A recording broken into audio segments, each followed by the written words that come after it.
Lesson 101. God's will for me is perfect happiness. Today we will continue with the theme of happiness. This is a key idea in understanding what salvation means. You still believe it asks for suffering as penance for your sins. This is not so. Yet you must think it so while you believe that sin is real and that God's Son can sin. If sin is real, then punishment is just and cannot be escaped. Salvation thus cannot be purchased but through suffering. If sin is real, then happiness must be illusion, for they cannot both be true. The sinful warrant only death and pain, and it is this they ask for. For they know it waits for them, and it will seek them out and find them somewhere, sometime, in some form that evens the account they owe to God. They would escape him in their fear, and yet he will pursue and they cannot escape. If sin is real, salvation must be pain. Pain is the cost of sin, and suffering can never be escaped if sin is real. Salvation must be feared, for it will kill, but slowly, taking everything away before it grants the welcome boon of death to victims who are little more than bones before salvation is appeased.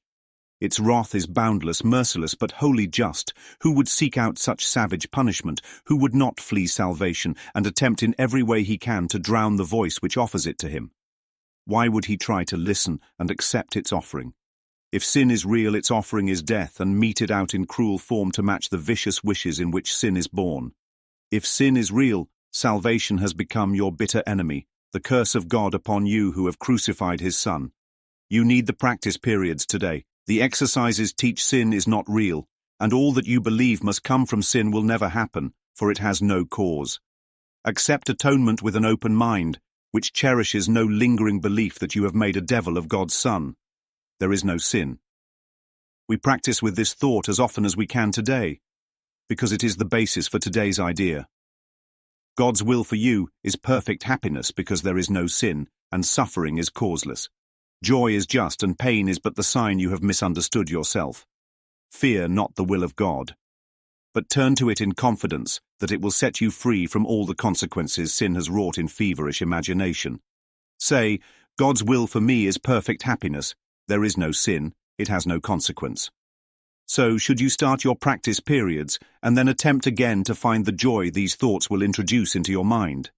Give these 5 minutes gladly to remove the heavy load you lay upon yourself with the insane belief that sin is real. Today, escape from madness. You are set on freedom's road, and now today's idea brings wings to speed you on, and hope to go still faster to the waiting goal of peace. There is no sin. Remember this today, and tell yourself as often as you can, God's will for me is perfect happiness. This is the truth, because there is no sin. Lesson 101. God's will for me is perfect happiness. The warrant we serve. God's will for me is perfect happiness, not partial, not someday, not when the debt is paid. Perfect happiness. And if it's his will, then it is so. Not debatable. Not up for votes, end of discussion. But the ego drags us back to court, insisting the sentence hasn't been served, that we still owe penance, that we still owe God.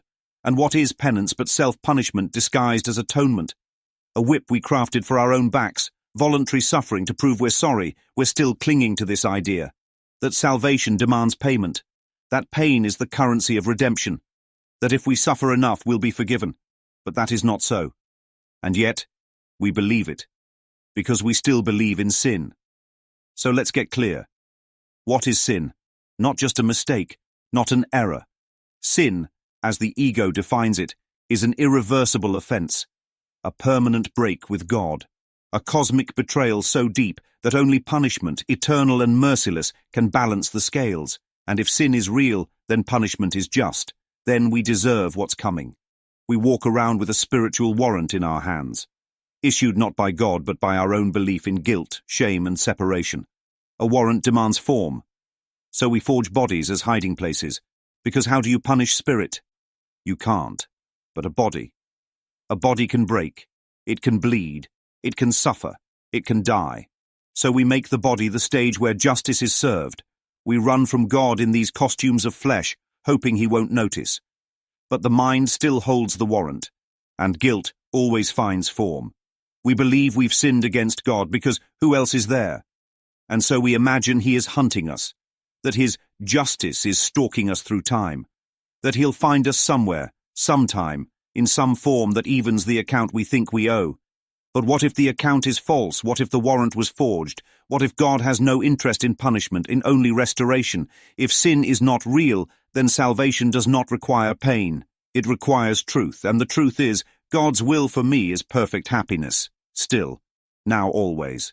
The voice, the warrant, and the vicious wish. Who would seek out savage punishment on purpose? Who would not flee the very voice that came to save them?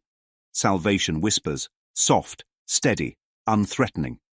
It says, peace is yours. Happiness is your inheritance. Come home. But we drown the voice. We don't just ignore it. We hold it underwater like it's trying to expose us. We submerge it in noise, in guilt, in memory, in logic, in punishment. Because if sin is real, salvation must be death. And who would welcome death with open arms? If sin is real, the voice of God becomes a threat, a curse, a bitter enemy. And salvation, it's not salvation anymore. It's the curse of God upon the sinner, a divine hitman sent to collect. And if that's the story, then no wonder we crucified his son. Not just Jesus, but every brother we've judged.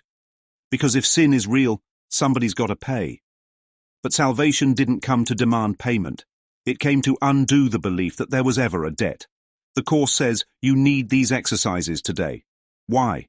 Because your mind still clings to the insane belief that sin is real, and therefore everything that comes from it is inevitable. But if sin has no cause, it can have no effects, no fallout, no consequences, no punishment. Just like in the world, no cause, no effect. And Jesus is saying, sin has no cause, not in truth, not in God. So what you thought must come, won't. The punishment you braced for was never scheduled. The pain you expected was imagined. Accept atonement with an open mind, not a guarded one, not a theologically trained one, not a guilty one. Open, like a child being told they're not in trouble after all. Accept atonement with a mind that no longer believes it turned God's son into a devil. Because that's what the ego did. It didn't just accuse. It transformed the innocent into evil, in its imagination. And then it punished the fantasy. There is no sin. This is not a hopeful slogan. It's the basis for the lesson.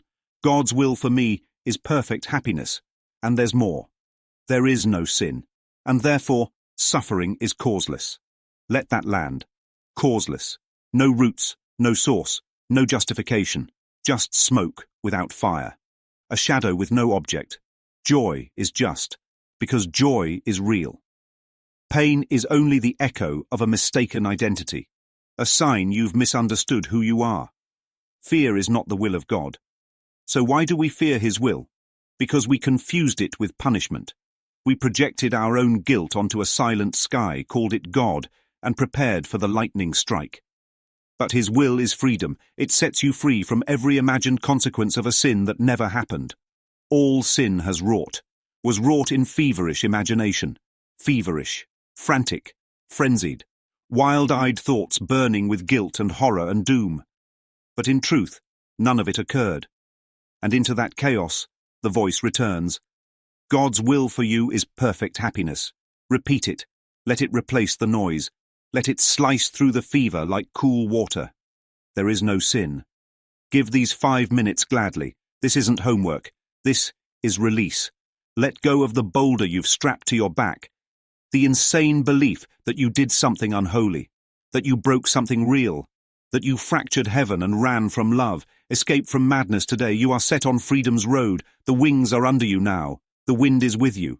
And ahead, peace waits with open arms. There is no sin, and God's will for you is perfect happiness.